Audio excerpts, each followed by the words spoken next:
Welcome to the CBIA BizCast powered by Google.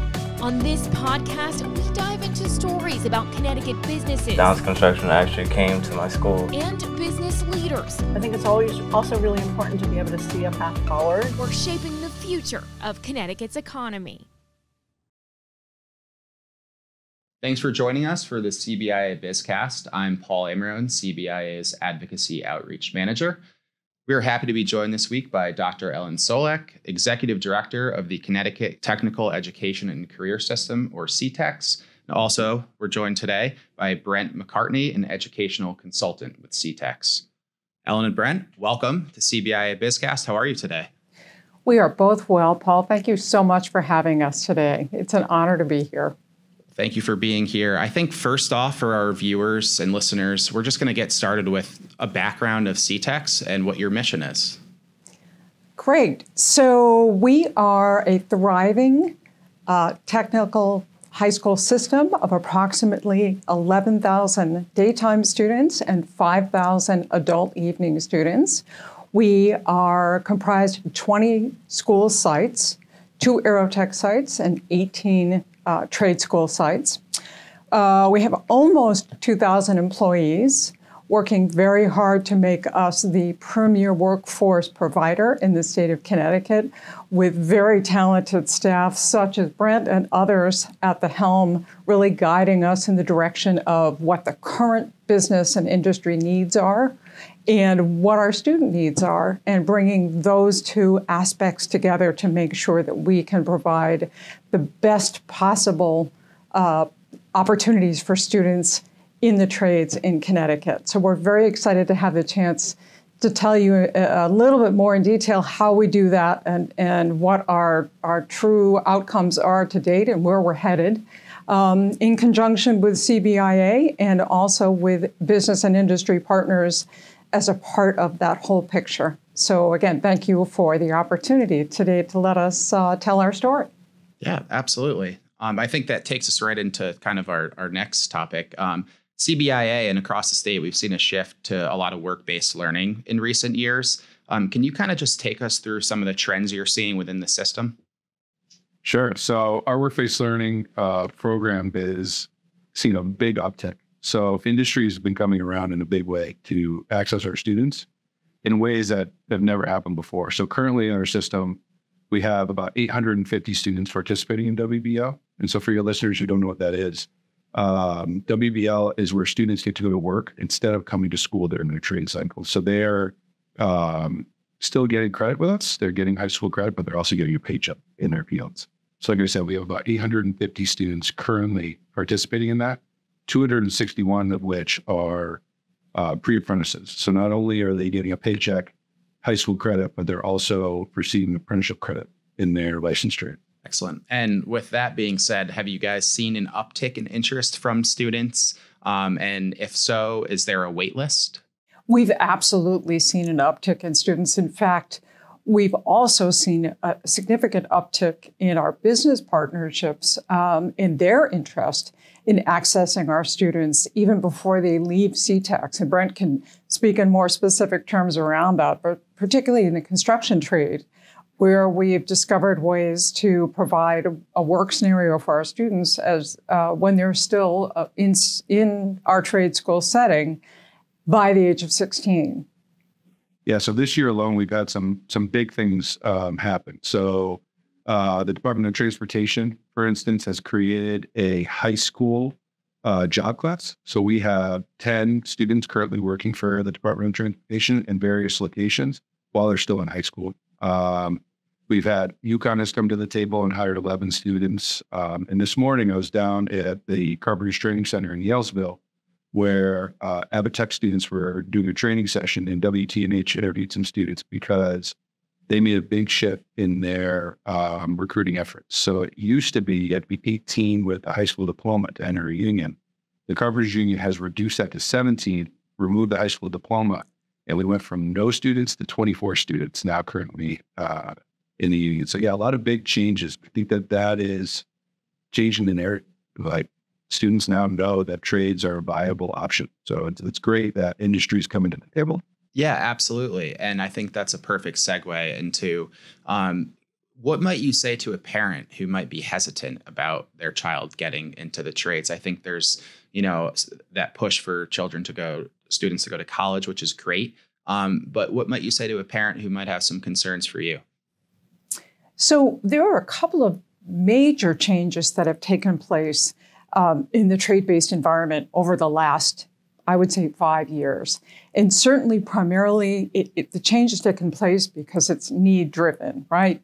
When we all talk about it, but try calling a plumber or electrician and see how long it takes before your need is serviced. And the reason for that is, for some strange reason, we neglected to provide the market, right, with a workforce that was really going to adequately meet the needs of consumers in Connecticut.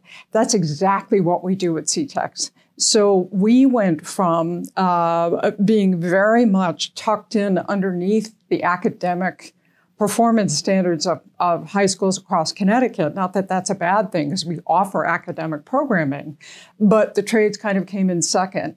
Now, total shift. And people, including our parent and community populations, are recognizing the need for skilled tradesmen and women out there, so that when I do pick up the phone and I need a plumber, I'm not waiting 2 weeks. But in addition to that, I think the second big change that's taken place is we now recognize that there are lots of different kinds of learners, right?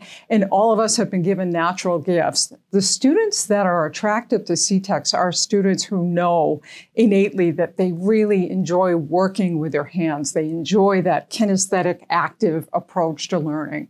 And in fact, I watched early on when I first got to CTECS, I watched Brent present a lesson to students about how to make sure that you are accurately measuring. I think it was the corner of a foundation site. And just watching him showing them how they had to move to make sure that they got the accurate measurement just drilled home for me that, wow, this is a whole different approach to active hands-on learning that many, many students really didn't realize was available. And now we have, talk about a waiting list, Paul, we have a waiting list of thousands of students who want to come in to our program. I would say even 5-10 years ago, there was probably the opposite scenario.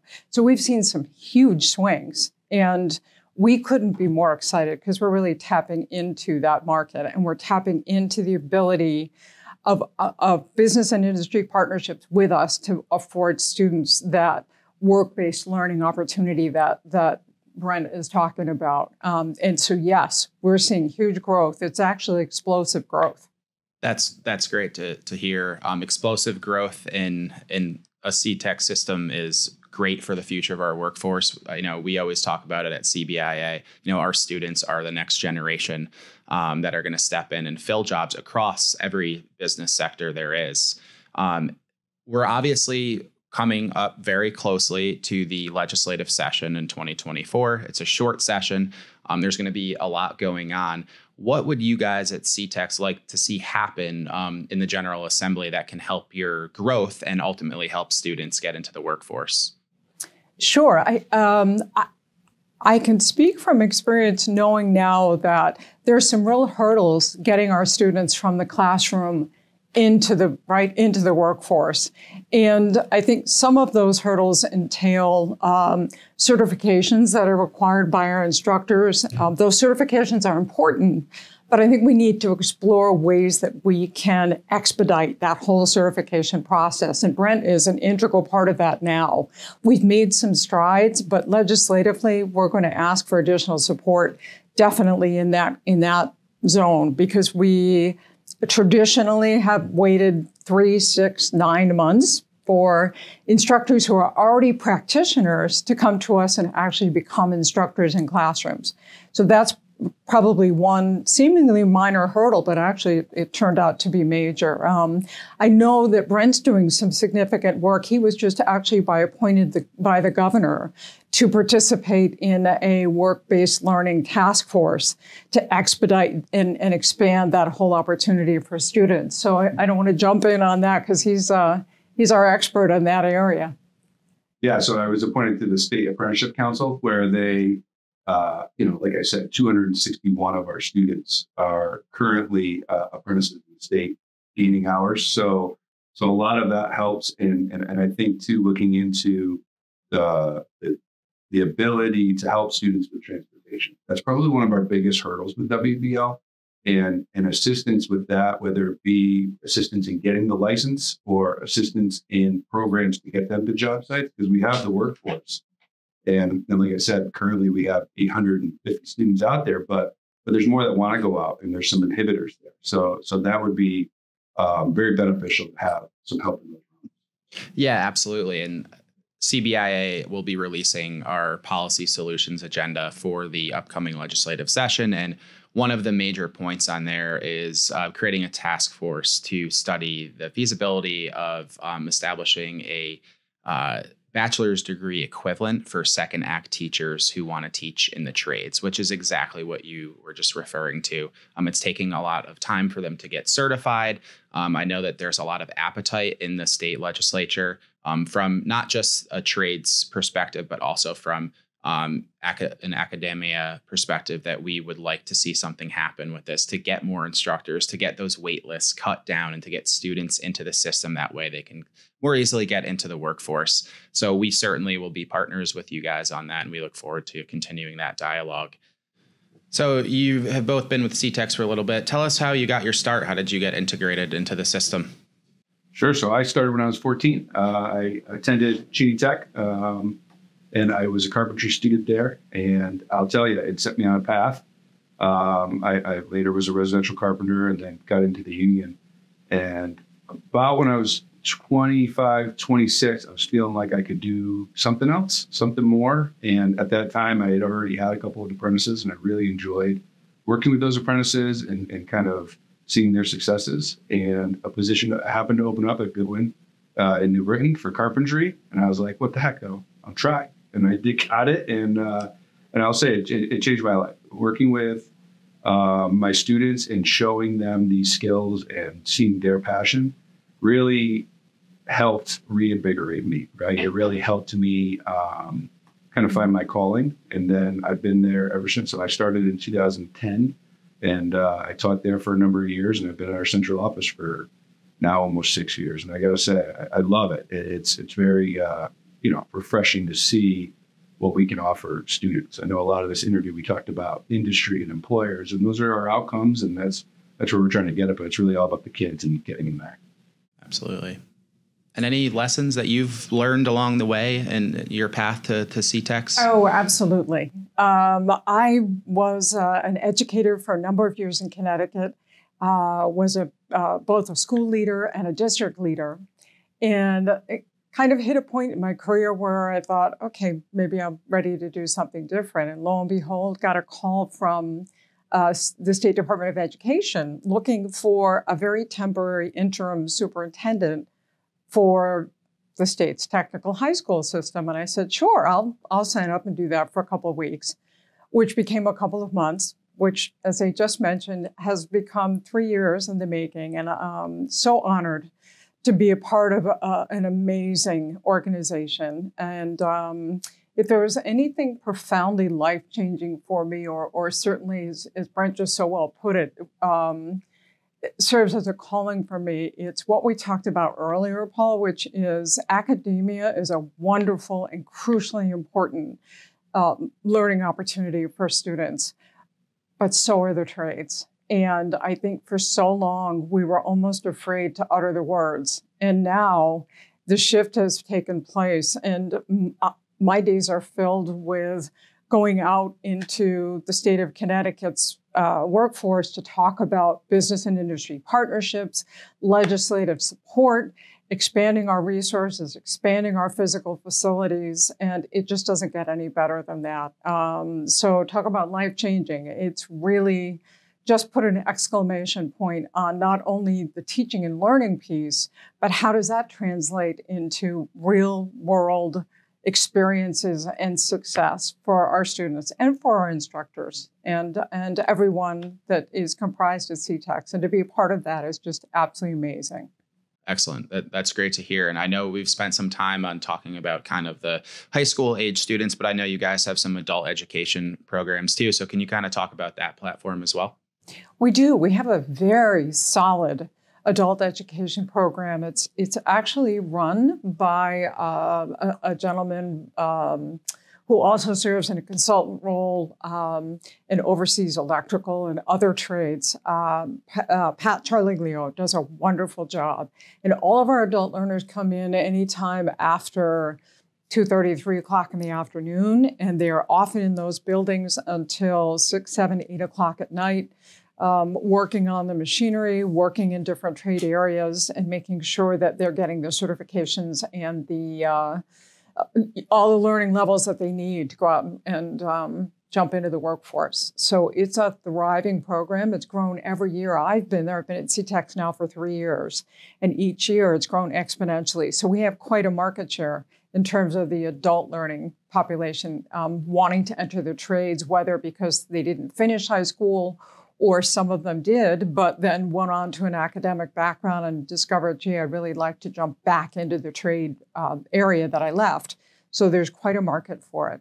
Yeah, so much of what's taught at night are apprenticeship courses for licensed trades. So each licensed trade will have related instruction and will have on-the-job experience. So on-the-job experience is happening for those adults outside of us, but that related instruction happening at 7 of our schools every night during the week. And there, I would say a majority of the state's apprentices come from CBIA at some point.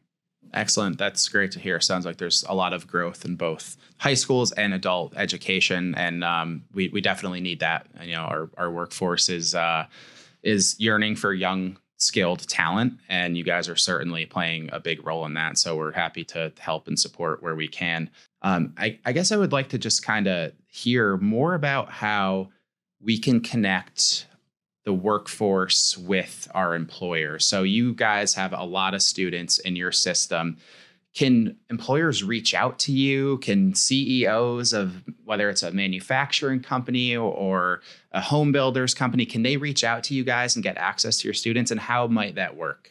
So let me open that door. And I know Brent's got some additional information too for business and industry employers. We got feedback from many of our business and industry partners saying just what you said, Paul, which is it's really difficult to know how and who to contact at CTECS, right, for that direct mainline access to your students. And where do we go with that? And so we kind of put our heads together and decided that we needed that contact point, but we need more than that. We also need a place that affords students the opportunities to come in and learn more about how do I apply for a job? Who do I apply to? What kind of interview skills do I need, right, to access a job? All of those pieces, including the contact point. So we've formulated, or we are still formulating, actually, a career center at CTECS. And it's currently run by Carrie Markey, who is also our communications director. She's doing a fabulous job building up the whole center from the ground up, from a database of students and employers to, as I said, affording opportunities for students to come in and learn more about how do I access that job? What kind of skills do I need?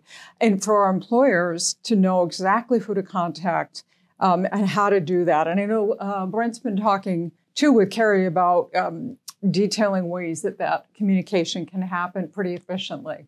Sure. So industry is vital to everything that we do in many ways. In what we teach, so we have program advisory committees where industry will come in and kind of evaluate our current curriculum and talk about new trends that are coming up, and then we adapt.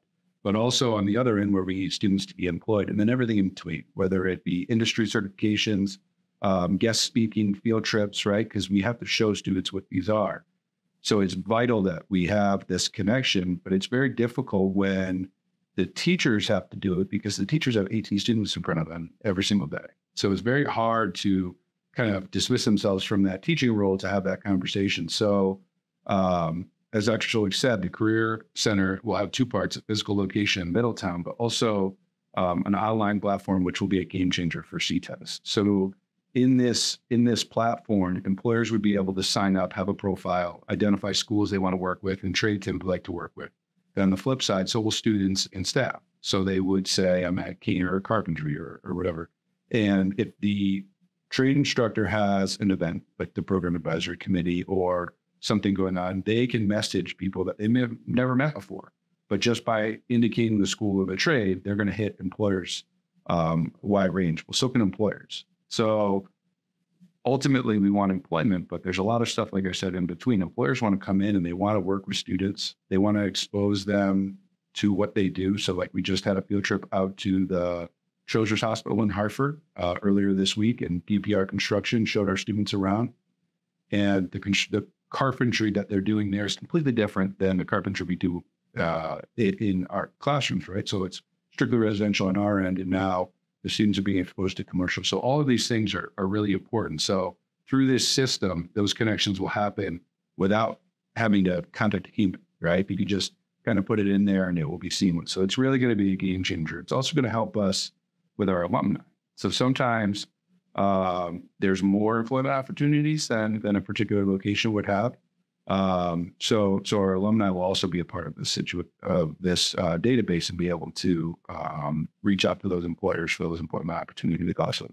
Excellent. And speaking of your alumni, overall, is your alumni pretty helpful with kind of mentoring the students who are going through the same system that they've been through, and helpful with future employment opportunities? Sure. I mean, you're talking to one right now. I am a product of our system, and many of our educators are a product of our system.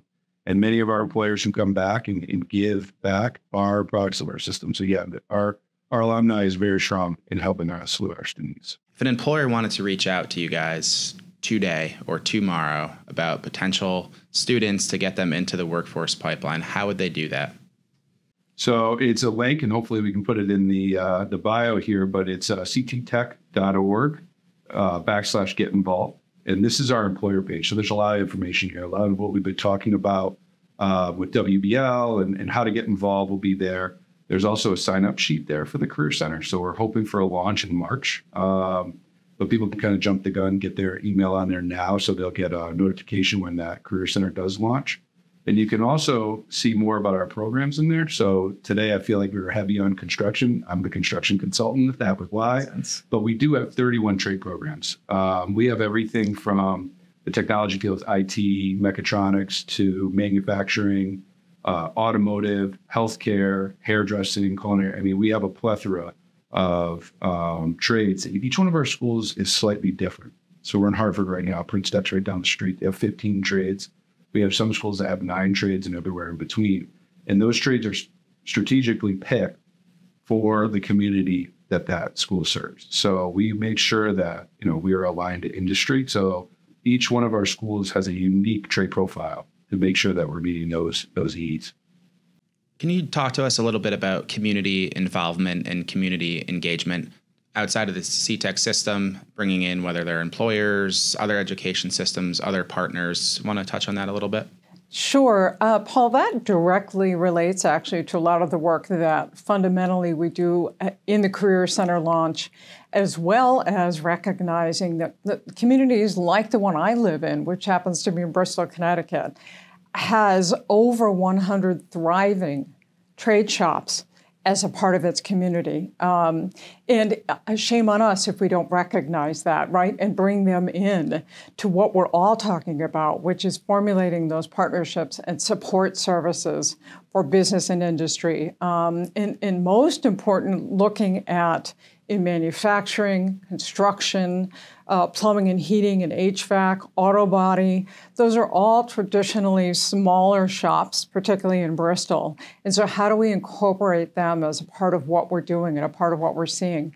At CTECS, we do invite business and industry partners and small business owners in at least twice a year to meet with our administrators, our consultants, to talk about what their needs are, what it is that we can do better to support them going forward, what are their needs in terms of student recruitment. We also do a significant amount, I'm going to turn to Brent on this one, we do all kinds of recruitment activities with business and industry throughout the year that are community-based. Yeah, the community actually helps us enhance our programs. So if we had to budget for everything that we teach, we wouldn't be able to do it. So we have something called the student workforce.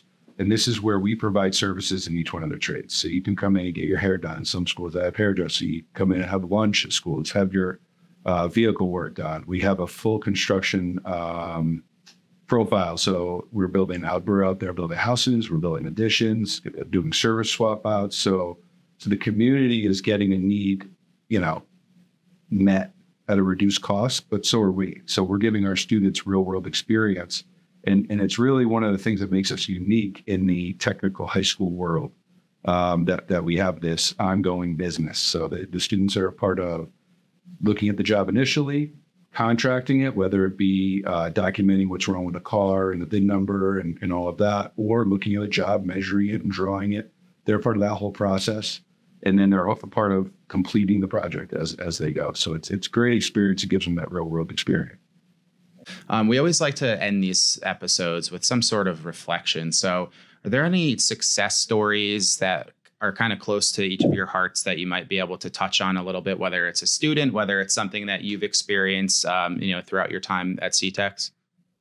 Sure, I'll jump in. I think there are so many success stories for us so far, Paul. It's hard for me to identify one, but I can personalize it a bit by saying that I came from a very academic background. Over the last 30 years, I've had the privilege to lead several LEAs throughout the state of Connecticut. And in doing that, little did I know if someone had approached me 3 years ago and said, hey, you're going to be at CTECS, before you know it, I would have said, what's a CTEC? Literally talk about learning from the ground up. And what I have been introduced to and who I've been introduced to since then has been nothing less than incredible. And what I mean by that is you were mentioning alumni. We at CTECS are actually one huge Connecticut family. When you look at the number of graduates that are out there either working in the trades or at least those who have had an incredibly positive experience at CTECS every day, I hear, oh, yeah, I was a graduate of Goodwin. Oh, I'm a graduate of whomever. At Platt Tech, we as I said, 18 school sites around the state. And so there's this tie that binds with students who have gone through all of these wonderful programs. And one of our hopes now, actually, through the Career Center is to really bring them back together in some unique ways. But that's just one part of it. That we're partnering with the Department of Labor in terms of training our students and helping them to get employed and join the workforce. We're talking about joining forces with CT State in expanding the healthcare industry so that our students can go on and gain an LPN or an RN degree or certificate so they can go out and work in a hospital and doctor's office settings. So much is happening right now. It is just being immersed in this wonderfully positive, growth-filled environment. And we're just encountering success at every turn. So that's probably more information than you were looking to, but it really is truly the environment right now at CTECS. And we're just going to keep on expanding and growing and meeting our mission, which is to be that premier workforce provider for the state of Connecticut. Excellent. You guys are certainly doing great work. And as you have mentioned, it's on the rise for sure. Talk about Connecticut a little bit, the environment in Connecticut, why you guys love Connecticut and the work you do here. And, has Connecticut been helpful? And it seems like you see kind of a lot more support and a lot more people talking about the things that you guys have talked about. Sure. So I'll actually link that with the previous question. So some of these successes are because of Connecticut. The industries here want to stay in Connecticut and they understand that targeting our students are going to help them do that, right? And them coming out in big ways is helpful for us because we can train kids all day long and we can give them all the skills, but if we don't have avenues for them, then what are we doing? And then they're going to go out of it. There's areas for them for many of our trades all over the nation. So it's great. It's great to have these partnerships so that we can kind of keep these kids here. Absolutely. Is there anything else you guys wanted to touch on today that maybe we left out or you wanted to expand upon? I think as we progress. And as you mentioned, so often, Paul, these wonderful partnerships come out of nowhere unexpectedly. And we look forward to that opportunity working with CBIA. And we hope you'll have us back for Chapter 2. Absolutely. We would love to. Thank you, Ellen and Brent, for coming on today. We appreciate you coming on. And thank you all to our listeners and viewers for viewing another episode of CBIA's BizCast. Remember, you can listen, like, and subscribe to our podcast wherever you get your podcasts. And please leave us a review and let us know if you have ideas for a future podcast. And for a full list of episodes, head over to cbia.com.